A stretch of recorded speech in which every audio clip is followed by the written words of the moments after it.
demons, monsters, robots, ninjas. What are we talking about? Stay tuned to the Otaku Gen X show.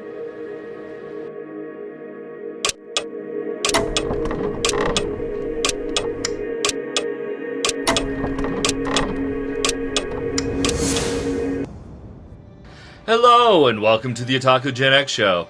I'm Theragwyn, the Otaku Gen Xer, and I am your host for today's show. Today, we're going to be covering the season of Summer 2020 and what made it past my 3-second rule. 3-episode rule. Different than the 3-second rule. So anyway, before we get into that, I've got some honorable mentions that don't technically fall into the correct category. So let's get on with those.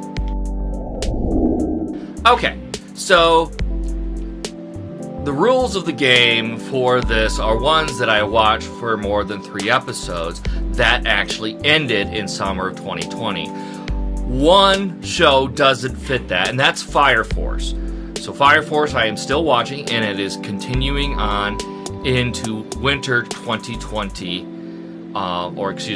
fall 2020 season. So, Fire Force. There are 2 others that I plan on watching, and I plan on doing a binge watch, that did end in 2020, and these are kind of like honorable mentions, and that would be ReZero and A Certain Scientific Railgun. Both of them very good animes that I've watched the previous seasons. It's just that I felt like with those, I wanted to binge watch them all rather than waiting week to week to week. So, with those 3 out of the way, we're going to get into 8 anime from the summer 2020 that made it past my 3-episode rule. In spot number 8, we have a dumpster fire of an anime. It started out really good. I liked the characters. It seemed interesting. It's got an incredible opening song. What am I talking about? I'm talking about Jabate, Gabaidi. I'm not quite sure how to pronounce it. It's named after the creatures that humans get turned into the future from a deadly virus.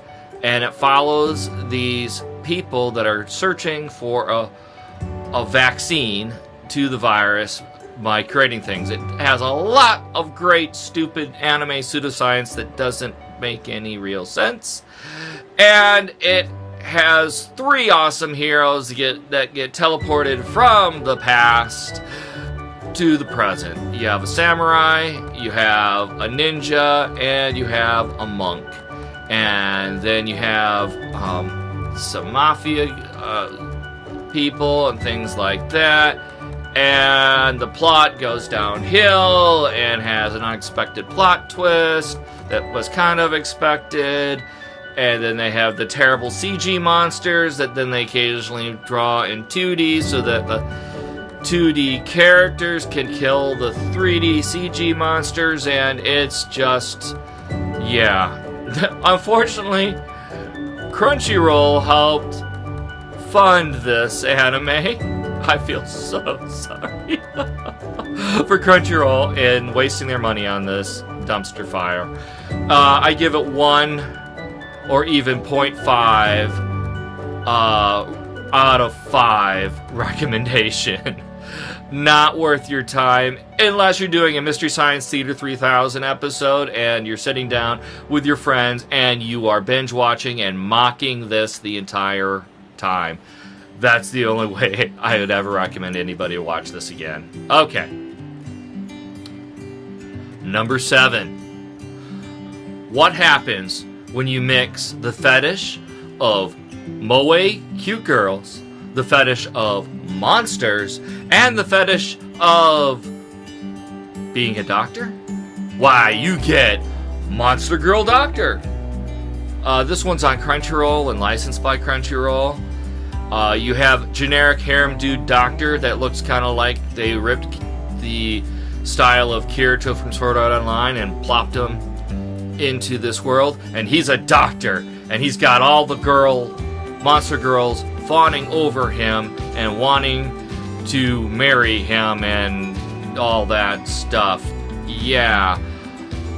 And you have him feeling them up, feeling them up, in the name of science and surgery, and they get, this is, a 1 out of 5, maybe a 2 out of 5 if it's a 5 out of 5 if you're into these type of things. It's a 1 out of 5 if you're not. It's got some good animation. The only redeeming quality is Safe, his assistant, which is Alamia. Yeah, so Monster Girl Doctor, yeah, take it or leave it. I watched it because I like Monster Girls. Okay.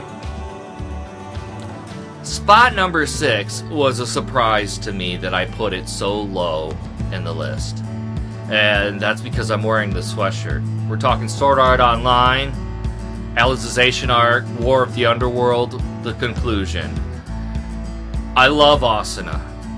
I like Kirito at times. You know, sometimes he's really cool, sometimes he's just a freaking idiot. I love Yui. Yui is the daughter that I never had. You know this from seeing the various figures that I've unboxed in Otaku Pride, which, hey, is another show that I put on every Fridays. Check it out.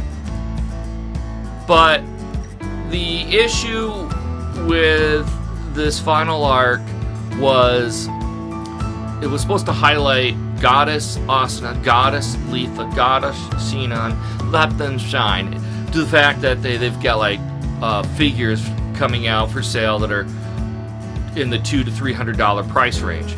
You know what?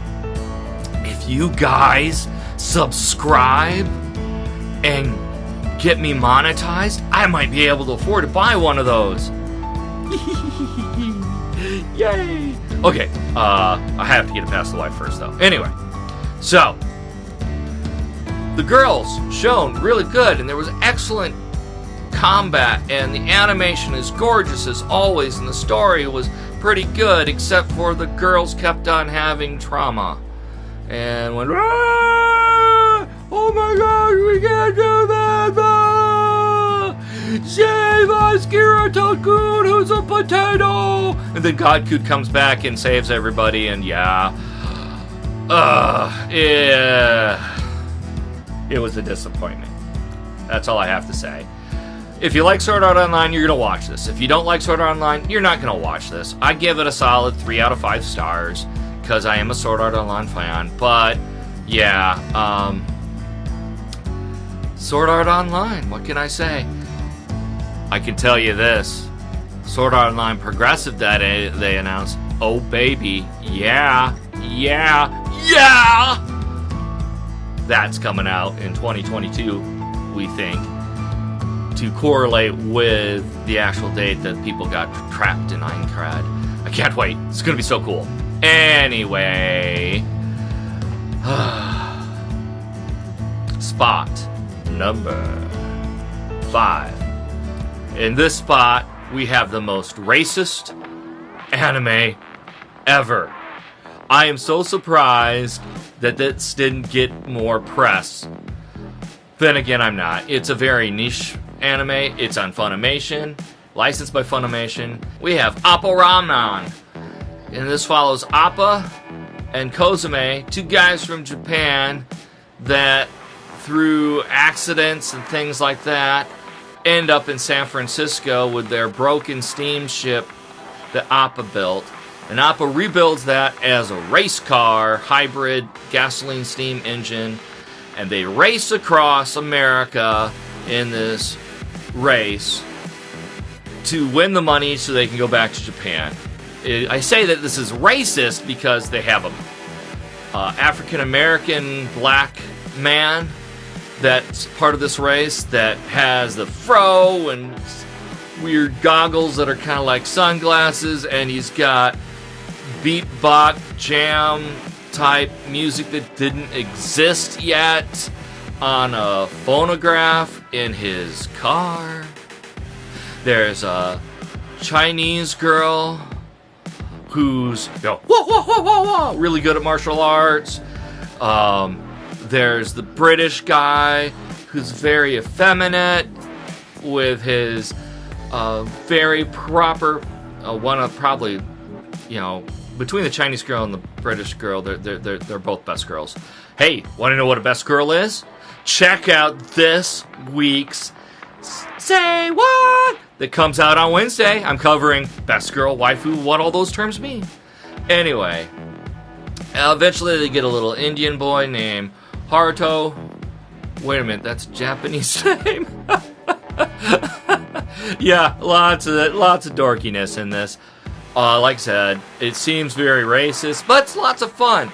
My son and I really enjoyed it because he's into engineering, and there's a lot of engineering things in this. Even though it is pseudo science engineering, some of it seems kind of realistic, some of it doesn't. But if you enjoy racing and whatnot, you know, give it a try. I give this one a solid, again, maybe 3.5 stars out of 5 stars.